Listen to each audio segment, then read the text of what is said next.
The Breakdown World. Antonio Gil. This is how this book begins, which I hope to continue one day, although I could call it finished, since its current end seems to make sense. But like many others, if I were to end it, I would deny myself the possibility of continuing it. And breakdowns, I'm seeing it more and more, abound out there. Most of us don't ask ourselves out of habit about breakdowns, except when they happen and cause discomfort. This is certainly the case with machines when they break down, but also with people, both of which are liable to break down at any moment.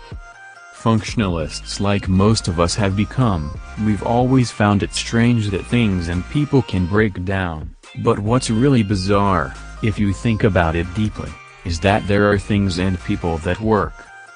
Just think about the necessary requirements that machinery or individuals must meet to minimally achieve what they are supposed to give a full answer. For a machine to work well, there must be no failures in any of its components, which are immense, parts and pieces, all of which are important to keep the machine running smoothly. For it to stop working, just a ridiculous toothpick in the gear. With people, it's not much different. In a way, the miracle is that everything goes well, whether with the machinery or with the body, because there is nothing more normal than something at some point fails. In the human case, it is rare for us to know how to explain a breakdown. Whatever it may be, it is difficult to know if it resulted from an accident or if the breakdown has already been this way since the factory of origin. However, taking into account the aggressive environment that surrounds people, I would reinforce the idea that it is not surprising that people break down, but rather continue to work for a long time after, for lack of screws or other components, they are completely derailed. This book deals with human malfunctions, most of which are intractable, so it is a difficult exercise in understanding what a human malfunction can cause in the world in general and in each reality in particular. Since these narratives are, in all these cases, produced by people who are totally broken, let no reader expect to draw logical conclusions from them, nor even sensible or reasonable descriptions, according to a certain sense of verisimilitude that is itself the product of serial failures. 1. There are not unanimous versions that run on how the all-universal association of human damaged was constituted. Some prefer the localist thesis and believe that it would be necessary and even mandatory that it be welcomed precisely by that region, Trans-Vales, since, due to its characteristics, it was already considered a very damaged area and therefore also prone to all types of damage. Then there are those who place the emphasis not on the Telluric issue but on the nature of people who, due to various faults, tried to go further by creating yet another fault, the supreme one, that of seeing what happens when some damaged people get together in the same physical space. Because I know the land and also the people, I advocate an intertwining of the two explanations. The subsoil, the soil, the atmosphere and the starry sky of this region naturally attract, as we will see later, damaged creatures. But also, as can be deduced, the presence of many damaged people per square kilometer has plenty of potential to damage one or even more entire regions in a chain, depending on their physical and psychic concentration. It is in this perspective that this narrative is situated. All these events only make sense in that space, with those people.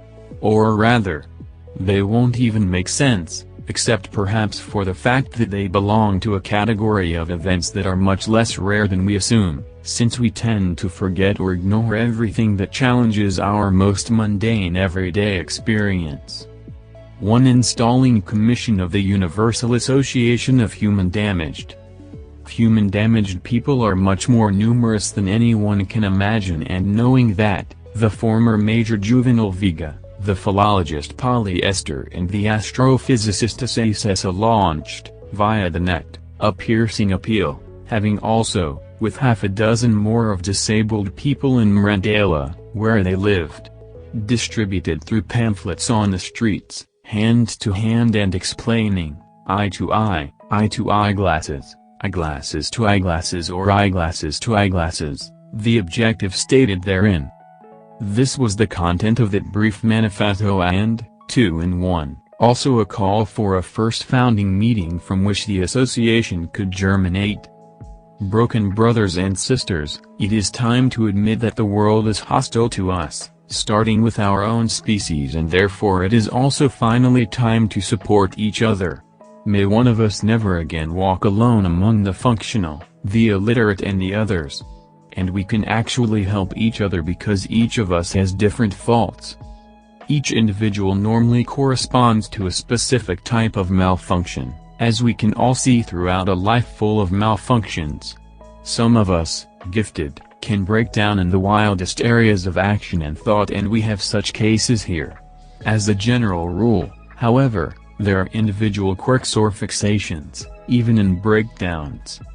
If, with the help of our companions in misfortune, each one of us can better understand his or her faults, we will not say correcting them, as this requires more than the voluntarism of each one, but at least learning to live with them. Thus, the Installation Committee of the Universal Association of Human Broken summons all the injured in the universe, yes, astronauts in orbit are also invited, to appear at Largo das Vistas Largas in the city of Mirandela, at 21:00 hours for a meeting with the following work order. I approval of the name and acronym of the association.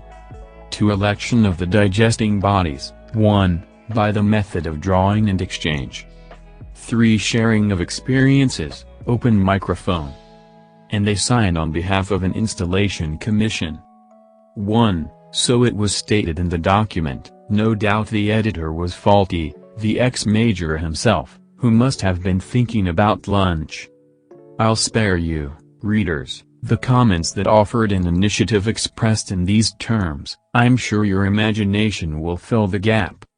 It is important to say, however, that even if the universe of the disabled did not even know about such a call, the truth is that the disabled people in Mirandela took it seriously.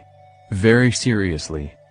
And they prepared everything for the international meeting. There was a lot of meat and fish, grilled or on a skewer, good tintel, and das Meinhikas had the best green in the area. And on the way back, the squares too. At the appointed time, all the injured in the region got together for the musical Kumzana, Bibazana and Pimbazana. Everything went very well until all that was left was shards of tortilla chips, a croquette and a stinky, recessed patty and a hunk of ham with so much nerve it was nerve-wracking to even try to chew it. I'm going, said Weasel's Robe. Tomorrow I have to get up early. I have the Coirados pot on the fire, Matilda apologized, cleaning the paprika's lips. She had eaten chorizo. Hey, who knew it was so late, exclaimed the Lambao du Ticino, the least punctual type in the entire region of Vale do Cavas. The Breakdown World. Antonio Gil.